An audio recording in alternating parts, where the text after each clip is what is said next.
Welcome to the North American Waterfowl Podcast. I'm Brett Amundsen. This podcast is dedicated to the ducks and geese that we all love. To kick off this new show, we've got a series of podcasts about the craziest band stories we've ever heard. If you got a great story, let us know about it. Maybe it'll end up on this podcast. I recorded these interviews in 2021, and we've been a little busy with other projects, but we're happy to finally get them out to you. I hope you enjoy them. This show features Nick Docken, who works in Alaska and does some bird banding. He went full circle with a white-fronted goose that he neck-collared in Alaska, and then it was shot in an Arkansas field that he was in that day. This is a really cool interview. Check it out. Oh, and at the beginning, I talk about wanting to be in Alaska. By the way, I got my bucket list trip to Alaska. You can watch the film on Kodiak Island. Watch it on the Fish Hunt Forever YouTube channel. This is the North American Waterfowl Show. Brought to you by DRC Calls, duck, goose, and crane calls made by the North American goose calling champion Corey Loeffler. Learn more at drccalls.com. And Mid-Migration Outfitters, guided duck and goose hunts in western Minnesota. Learn more at midmigrationoutfitters.com. And Fish Hunt Forever, I hunt and always will.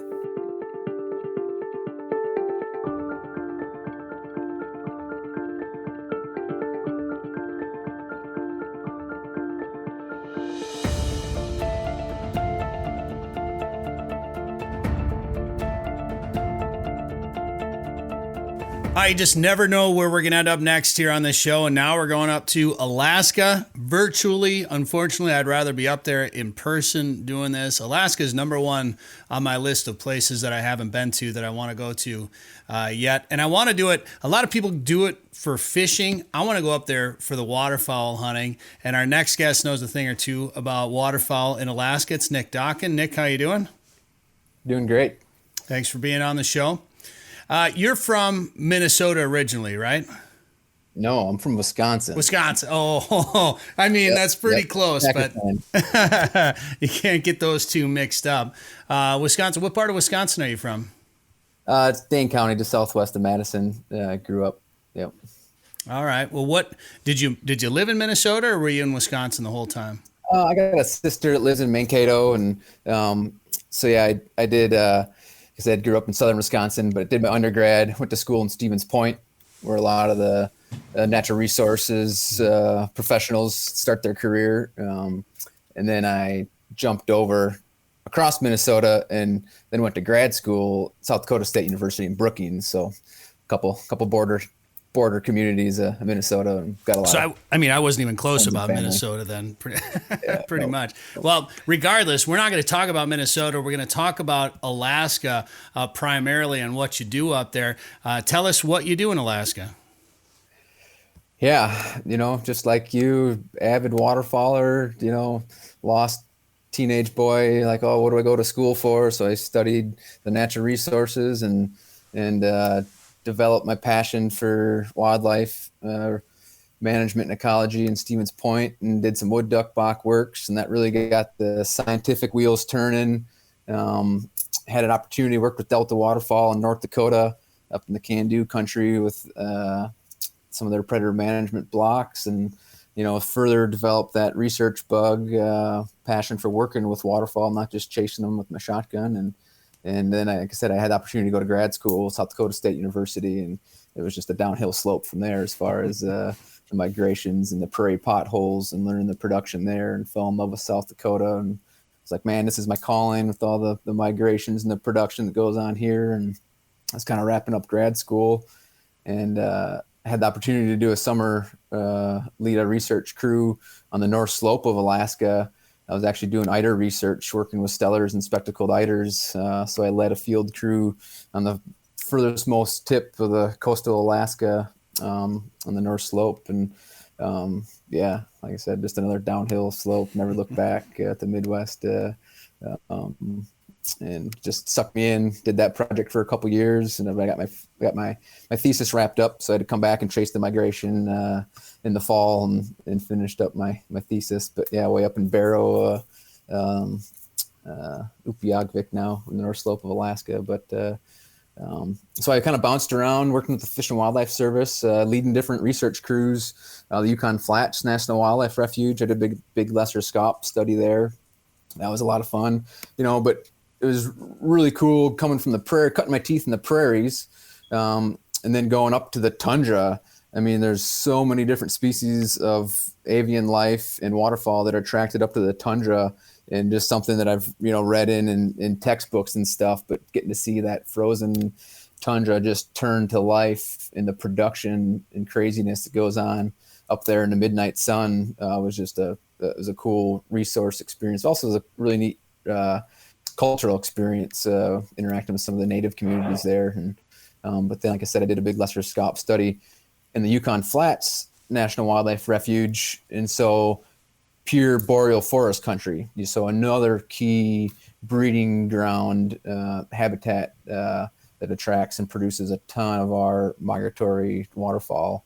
So that was a really cool project that I led for 2 years, doing some lesser scope research, looking at some heavy contaminant loads. So we were doing a lot of nest searching and trapping birds in the nest and drawing blood. And we put some transmitters on some of those scope to see where they're going and seeing, potential sources of picking up any heavy contaminants. And you just learn so much their life cycle. There's the Yukon River there, and the Yukon Flats is a huge national wildlife refuge. And then in 2014, I jumped to working with USGS and did another project in the Chip River, the North Slope of Alaska. It's one of my more memorable or more favorite field seasons, working with white-fronted geese. And that was a really cool experience because we got... Before you get into the white fronts, I want to back up just a little bit because I want to make a couple of points about what you talked about. And, that's Dan, my nephew, that we've been seeing a couple of times here on the show. We both grew up hunting waterfowl, and I feel like the more you get into hunting waterfowl, the more you just start to appreciate them and you want to learn everything about them.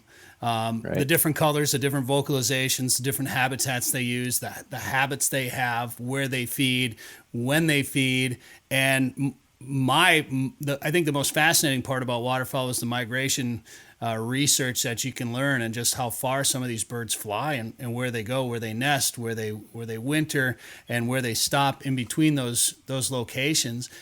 So I can see how you went down that slope of going from waterfowl hunter to waterfowl researcher and just wanting to learn a lot more about them. And when you talk about the lesser scope, this isn't going to be in your wheelhouse, but I'm curious to know if you have any comments about this, because when you talk to hunters, waterfowl hunters in Minnesota in particular, they're quick to lament the fact that, if you talk to the older guys, it's not like the good old days. All the ducks are gone. Minnesota's terrible. The DNR doesn't know what they're doing, whatever. They've got excuses for everything. And while I disagree with a lot of that, because I think we've got some incredible duck numbers, may not be the same species that they were used to seeing growing up. They may not be in the same locations, but man, in certain areas, we've got piles of ducks, especially in that prairie portion on the western edge of Minnesota. But a lot of those guys, I think, this is my theory, that a lot of those guys, when they talk about the reduction in waterfowl numbers in the state, they're talking primarily about divers. I think a lot of those guys grew up chasing bluebills and scaup, and then we had the big die-off in the 90s, I think it was, or right. Somewhere around there. There was the big die-off, and I think a snail was mainly the culprit. Do you have a theory on what happened there? That's a little out of my wheelhouse. Yeah.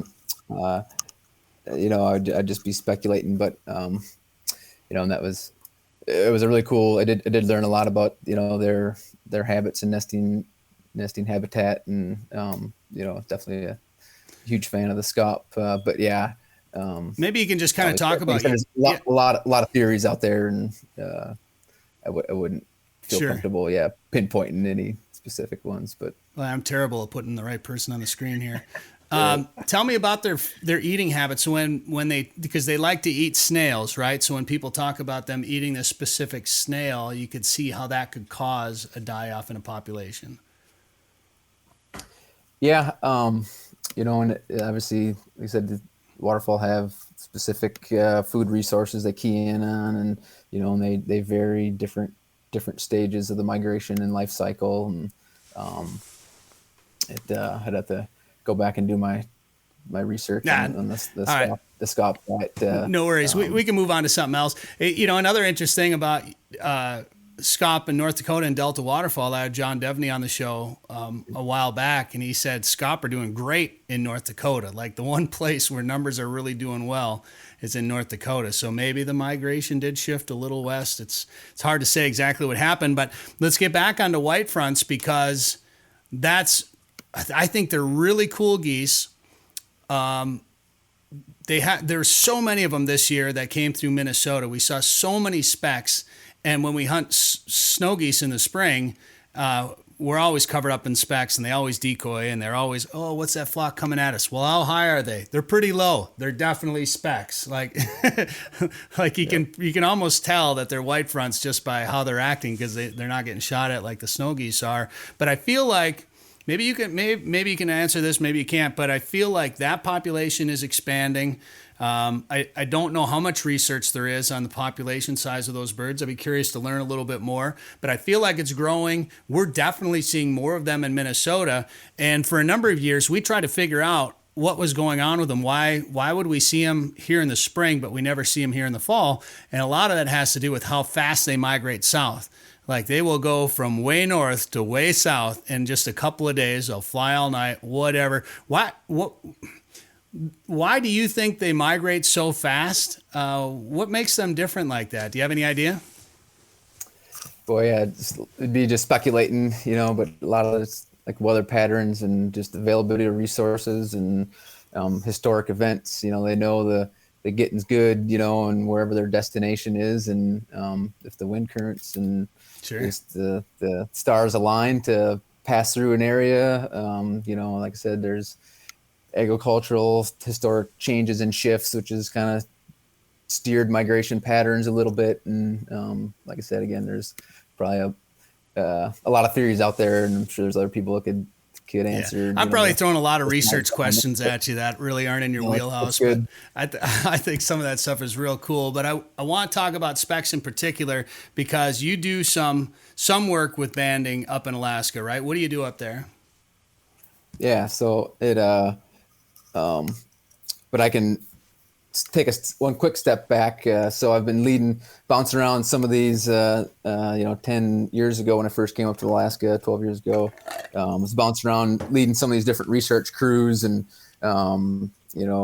experiencing a lot of the different resources throughout the state and working with some of the different species. And that led me time in the off season, a few months off. So I would migrate south and chase the migration with my shotgun. And in South Dakota, made good friends with an outfitter, Matt Schauer, Northern Skies Outfitters, and got talked into coming back and guiding the spring snow goose hunt. And so, we could chat for a long time on the ins and outs of chasing the white devil, the snow goose. But from spending time down in Arkansas, over the last 10 years, seeing that white front population increase and talking to some of those locals who have a longer history down there, just noticing, all goose numbers, and any biologist will tell you that Arctic geese are doing very well. They're expanding their ranges, expanding their breeding grounds. When I first worked up in Barrow on that eider project in 2010 and 11, we were marking white fronts, and there was hardly any snow geese. I don't think they had documented a snow goose nest in that area yet, but now there's getting to be more and more snow geese there, and the white fronts are just doing all across the North Slope of Alaska, doing very prolific, and so their breeding success in the Arctic is doing well, and guys are seeing it, seeing more white fronts in other areas that they didn't historically see, and down there in the rice country in Arkansas, when I was chasing the snow goose migrations, seeing the white front numbers doing well, and some of the other local observations, supporting that. But so that year in 2014 was, like I said, just a cool field season. I got to go up and got dropped off in the frozen lake and watch the whole spring progression thaw. Before the white front and all the geese showed up. But when they showed up, we were doing a big nesting study. We were actually doing a specific study looking at gosling growth rates. And so we had to go find as many white front nests as we could. And we were catching the nesting females on the nest, and we would web tag. We would time it so I could go back and catch her right at the day of hatch by looking at her eggs. I knew at the incubation stage, so I could time it and get to her the day she's hatching her nest. And we would web tag all the goslings so we know what day they were born. And then during our late summer banding drives, we'd get a helicopter and air support, and we'd corral up the geese during their molting period when the adults can't fly and the young haven't fledged yet. And so we knew when we captured that bird, those goslings again that had a web tag in it, we knew that bird when it was hatched, so we could get a growth rate. We're looking at some of their diet, because why are these geese, doing so good? What are they eating? What, is their diet shifting? And so that was a really cool study. We were, like I said, just an intensive, a lot of miles logged on the tundra that summer, going back to the nests and tagging the goslings and catching the females on the nest, but then doing the more massive kind of banding drives late summer, and like when biologists have banding crews out for Arctic geese, whether it be brant or snow geese or white fronts, that's how they're typically wrangle up the birds is via aircraft. And when that late summer they go through that molt, just like the giants Canada geese in the Midwest will too, and that's how they'll band a lot of them is kind of corral them up, maybe not with a helicopter, but get in a big pond and kind of funnel them into a pen and set up a mass banding station and process a few hundred birds at a time. And so it was cool. We'd recatch these geese, and we had neck collars on the hens with transmitters. And so that's how we could pinpoint where we knew where the goslings that we'd already tagged were going to be, is because we had their mother had a transmitter on her neck collar that we could follow them in the airplane. So we knew which flocks to specialize. Yep. So there's a hen I just caught off the nest with that transmitter. And so when we would go recatch her and her brood that had the web tags, we would break that collar off and put one on without a transmitter. So we didn't want her migrating with that extra bulky weight. But yeah, like I said, that was probably one of my coolest summers, just the start to finish, getting dropped off before the birds were there, and then doing that fall banding and then watching them go south. Was just seeing that whole progression of that Arctic come to life. It was really cool. I have a question about when you would look at eggs and you could tell what part of the incubation, what part of the process, what day they were on, basically. Yeah. How do you do that? Yeah. So, like you could Google, chicken brooders, would have some literature on it, but we call it candling. I could pull up some pictures online. I don't have one sitting here, but I have just a paper tube for an example.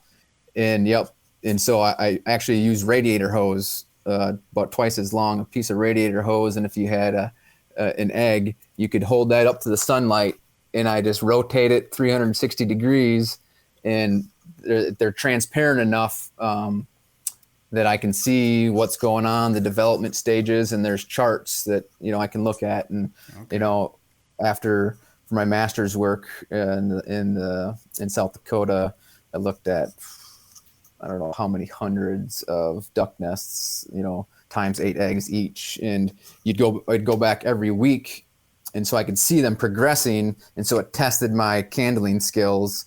And then so then I got, literally, if I looked at a 3-day-old duck or goose egg, I can tell you exactly the day that it's hatching. I've just had enough experience that it's a really, really cool skill. And that's crazy. Yeah, kind of a weird thing. And yeah, you can also float the egg in like a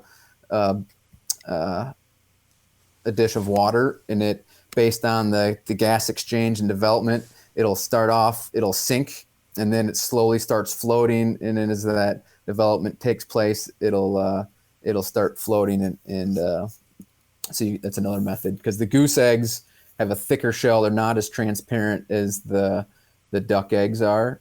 And so it's a little more challenging, but anyways, yeah, it's a cool part of the nesting studies. Is any field biologist that's done nesting work is proficient at candling eggs. So you have obviously got some experience with learning where some of those birds that you've marked and where they travel to. Aside from the main story we're here to talk about, how much of that data have you been able to see? Like, how much do you know about where those white fronts go from Alaska? Like I said, that was just the one, one field season, so I didn't really manage any of that data, or I wasn't the lead biologist on the study that got all the band returns and monitored all that tracking data. But yeah, a lot of them are going down into California, and kind of spread out all over, really. But yeah, definitely down into Arkansas and a lot of those wintering grounds where you see some of those large groups now. But but I'm not that intimate with that data set. I'm currently down in the south central Alaska, where I've been the last 5 years on the Copper River Delta. And actually, we got the dusky Canada goose population here, and so we put neck collars and mark those birds. And they overwinter in the Willamette Valley in Oregon and Washington, and so that's been my latest research endeavor these last few years. But yeah, they don't have much of a migration, do they?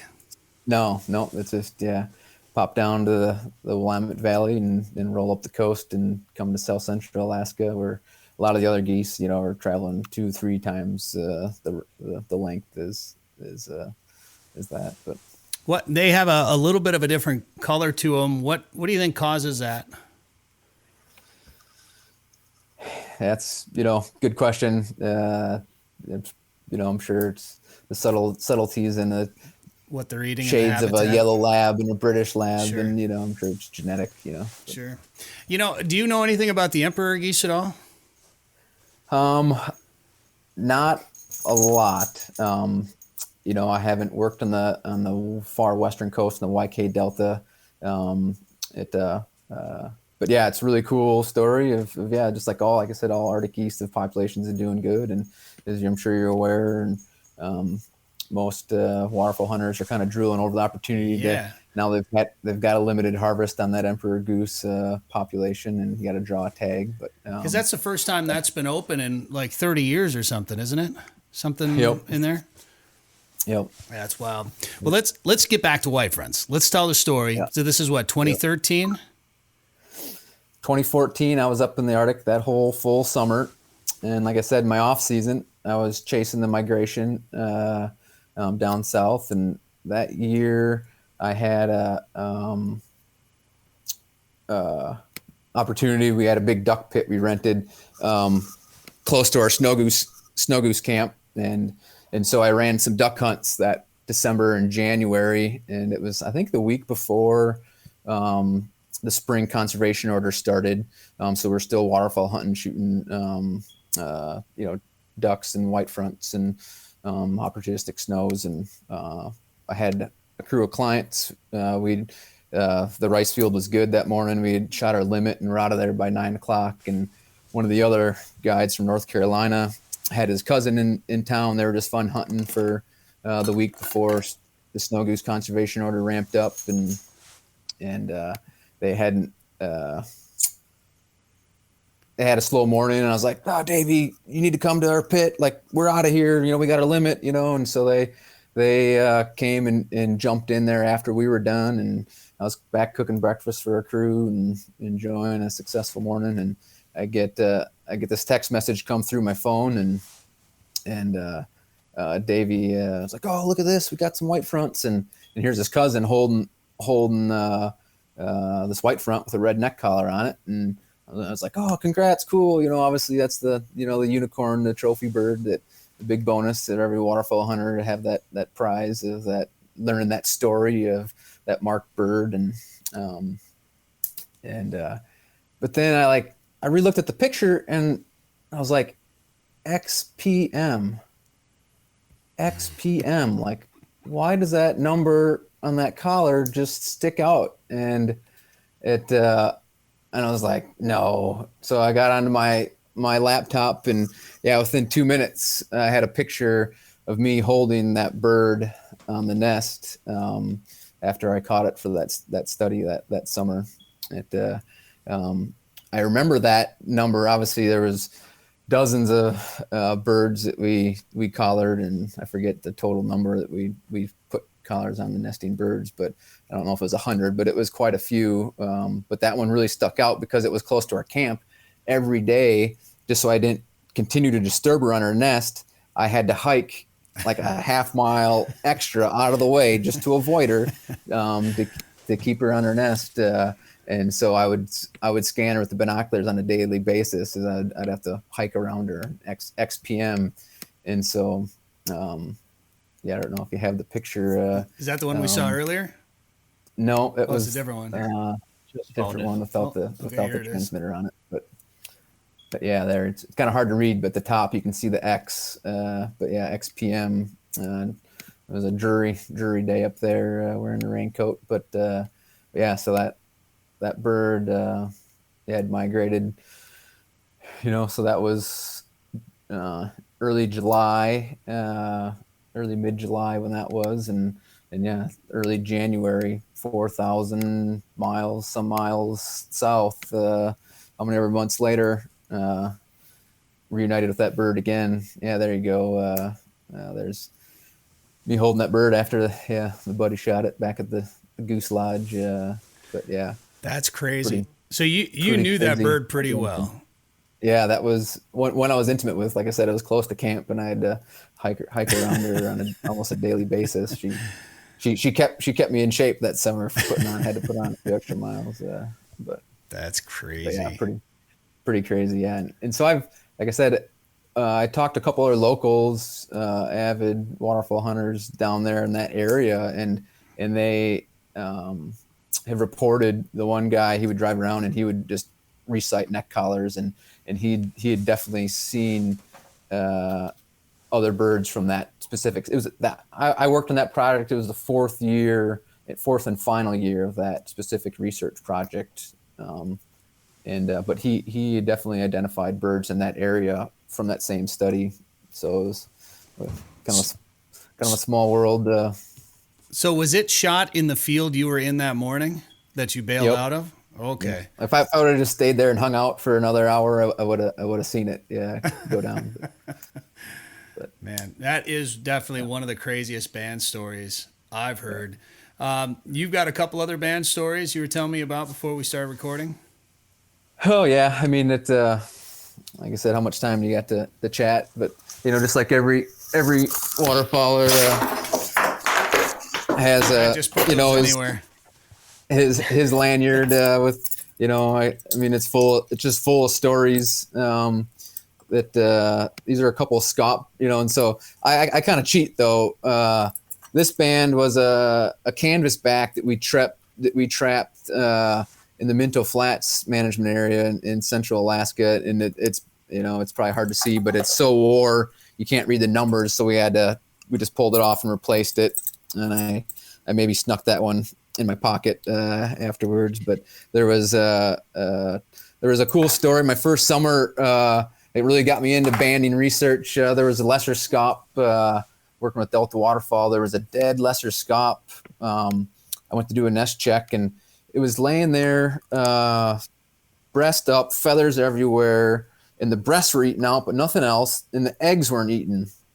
And so we were working on Delta Waterfowl's block predator management, trap blocked areas, and skunks, raccoon, the red fox historically, or what you thinking of as the main nest predators. And I was like, why would something kill this bird, eat some breast meat, and not touch the eggs? That's usually what they're eating is the eggs. And well, here within like 100-yard radius, there was 3 lesser scaup the exact same way, just belly up, feathers everywhere, breasts eaten out. And that, they're all banded from a previous study. But here there was a peregrine falcon in an old dead snag. And so it was that raptor, that falcon, that was getting those birds on the nest. And so I like I said, I cheated. I got a few research bands. You've trained that peregrine falcon to look for banded birds, right? Right. So all 3 of them were banded? Yeah, from a prior study. Wow. But like I said, you could have took a picture of that nest and all 3 of them would have looked exactly the same. But yeah, and then obviously, being a dog guys, they're like most waterfowl hunters. It was my old lab, Jake. Yeah, he's 12 now, but I'm trying to think what year it was, but it was probably only 3, so still in his early years, but really took on that snow goose hunting for a young retriever. There's nothing better than that snow goose game. Those white birds, they can just mark them so long. Those blind retrieves, it's just nothing better for a young retriever's experience as his time in a snow goose field. It was late spring. We didn't have an epic, pile made that day, but just some good clients that we still hunt with today, and sailed this bird, and it was like in the nosebleeds, like one of those, like 99.9% of people don't even think about even pretending to go look for. And 10, 15 minutes went by and things slowed down, and I could, we knew a bird sailed, and I got the binoculars out and I could see it. It was a big plowed up field, and I could see it, and it was walking across that field. And I was like, I knew things weren't hot and heavy, and I was like, I'm going to try and test this dog. But yeah, so it was like 300 yards to the field we were in, and it was a big levee. And that was probably the biggest challenge, was getting him to cross that levee in a big deep ditch. But then it was like, on the flat rice country, we were elevated, and it was like a 10, 15 foot drop to the next series of fields where this goose was way back in. And so luckily he stopped on the backside of that ditch, and I gave another back cast, and like, I knew, like, after that, it was just all on him. Like, I knew if I could get him somewhere out in that dark field that he would probably see it.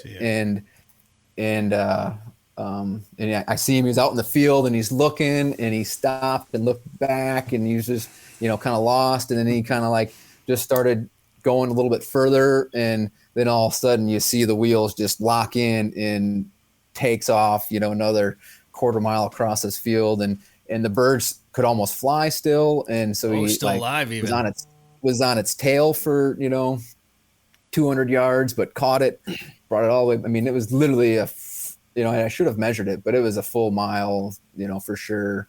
Probably the longest, Jake's, it was the highlight of his career retrieve. But it comes back, and lo and behold, the thing is double banded. There's a $10 reward band on it. And I mean, like I said, I'll never forget that. And so, yeah, those long-term clients, I mean, it was just the highlight of their season, and that bird's on display hanging above their fireplace, those bands, and it's just, every time we talk about that story and experience. But, like I said, that proud dad, proud dog owner experience. But yeah, I don't know how many bands over the years just on cripple control. You gotta pick up all those birds because it pays. Yeah, those guys that are. All you have to do is hear about that one time, or have it happen to you one time, and it makes you go after every cripple, even if you didn't see it hit the ground. You say, I saw it go behind the trees over there. I'm just gonna go take a look, because it seems like you hear about those banded birds, sailors being banded birds all the time. So that's awesome.